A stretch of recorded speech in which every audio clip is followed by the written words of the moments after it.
how to improve your overall total volume, your weekly mileage, which is gonna improve your endurance, your stamina. It's gonna make you a better runner, and that's gonna allow you to go faster because you'll be able to race the distance that you're trying to conquer rather than just survive. We need to do that safely, and the reason we need to do that safely is because you want to avoid injury and illness. And the quickest way to get injured or ill when you're trying to achieve something physically, especially something as repetitive as running, is the quickest way to do that is to increase your volume too quickly, to increase your speed too quickly, or to increase the terrain or the gradient too quickly. So those three things, volume, speed, and gradient, got to be careful there. So the way to gradually move forward, and this, let's say you're running twice per week at the moment. So you're running, you're getting out there, and it's twice per week, and you're just getting into running. How do you then get it to 3 and 4 times per week? Because once you start hitting 3 and 4 times per week, you really start to see an improvement in terms of that overall total volume is giving you much more endurance, much more stamina. It's making you a more robust runner because you're out on your feet more, your lower legs are stronger. And if you're coupling that together with some weight training, you're going to see some really exponential gains and get really quick, very, very quickly. So the best way to do that, and it's quite a simple change, but you've got to do it in the right way. First of all, everything's got to be gradual. So if you're running twice per week at the moment, we've got to look at in the next 6 weeks, we want to get you to 4 times per week. How are we going to do that? The way I would do it, if I'm doing it twice per week, if you're running Wednesday and Sunday, and you're well spaced out during the week, don't run back-to-back days if you're only running 2 days at the moment. Then you want to add in a couple of days during the week where you're going for a walk. You're just waking up and you're going for a walk. And I always say you're gonna get 10 times the amount back if you can insert that into the first part of your day. So if you can wake up and you're just going for a walk, your heart rate is gonna be low enough so that you're burning fat as a primary fuel source. That's gonna help you reduce fat, which again, it's gonna make you a quicker runner. Cat's making an appearance. Then you want to wake up, ideally have a black coffee, hydrate, and then get to it. And if you just go out and go for a 20, 25, 30 minute walk, ideally 40 minute walk, then what that's going to do is your kit's already laid out the night before, you're putting that into a walk, and you're earning your breakfast. So you're earning that first breakfast. And what that will do is you'll be running twice per week, you'll be walking once per week, and then walking twice per week. So you're running twice per week, walking twice per week. That's it's a great platform to then run 3 times a week, walk once a week, and then run 3 times a week, walk twice per week.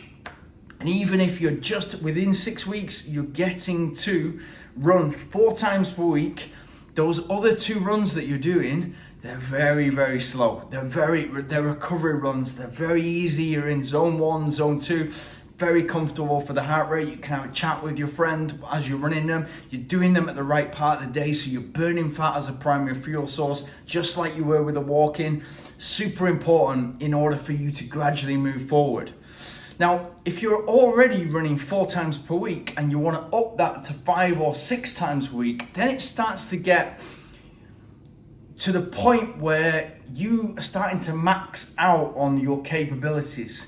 So, of course, you can always improve, but once you get to a certain point, you have to realize that you cannot add more days to a week. And I'd always suggest having 1 day a week complete rest. Whatever it is, it's difficult to do, especially if you feel fit, but always have 1 day a week where you just do nothing. You don't go to the gym, you don't go cycling, you don't go running. It's very hard to do, especially when you're fit and you get to the top end of you wanting to do as much volume as possible, because you see that return on volume in terms of performance in races, performance in training. You see that correlation.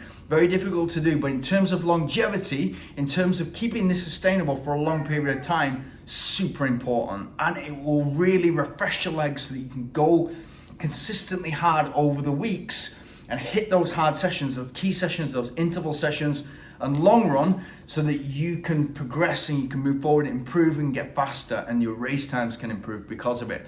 So if you're at 4 times and you're trying to get to 5 or 6 times, think to yourself, first of all, why am I trying to do this? What is the purpose? If I'm running 4 times a week at the moment and I'm already seeing gains, I'm constantly improving, why am I wanting to move that to 5 or 6 times? It's another time commitment, 5 days and then 6 days per week. It's another time commitment, so it's more time away from maybe your job, your family, whatever other sports you're doing, whatever other hobbies you've got. It's another commitment, and then you're all in.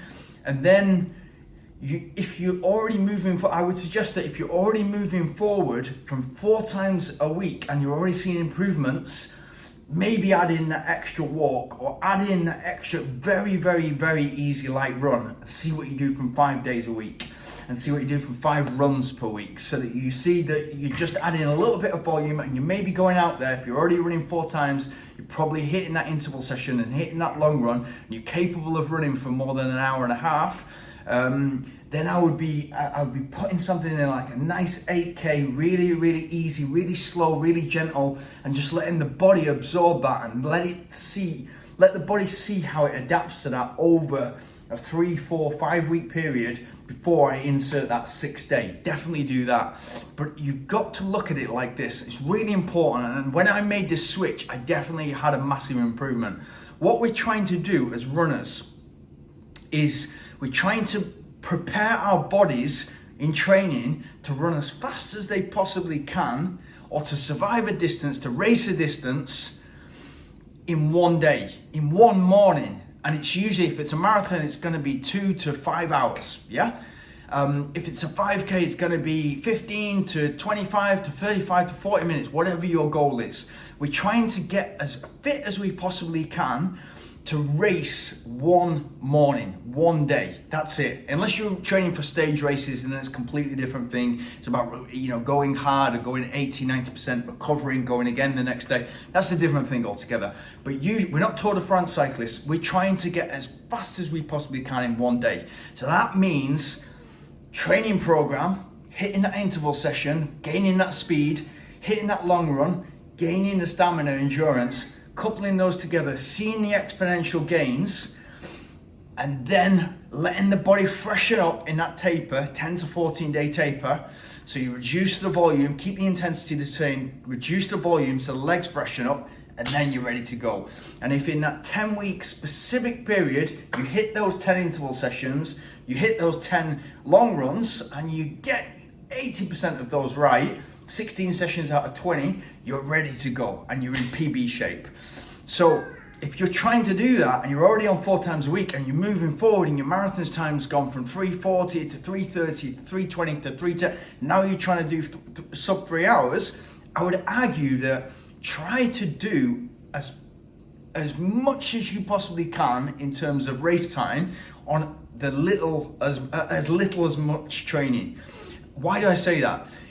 If you can do that, if you can run a sub 3 hour marathon, for example, of 4 days a week training, versus a person who can run sub 3 hour marathon of 7 days a week training, that person who's doing 4 days a week training has got so much more improvement to go, because he or she can already do a 3 hour marathon of 4 days a week training. So you can add in an extra recovery run, add in an extra and easy run, add in a short hill session that's not going to take so much out of the body. You can add in simple days that are going to improve your total volume, improve some of the speed, and get you to a much, and therefore, if you wanted to bet from the four day a week runner to the 7 day a week runner, who can improve the most, it's easily going to be the 4 day a week runner. So get the maximum output from the minimum input.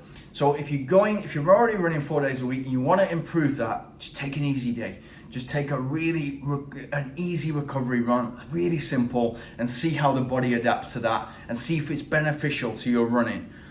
Don't overtrain just because you love the process, if your goal is to run as fast as you possibly can on race day. Good luck.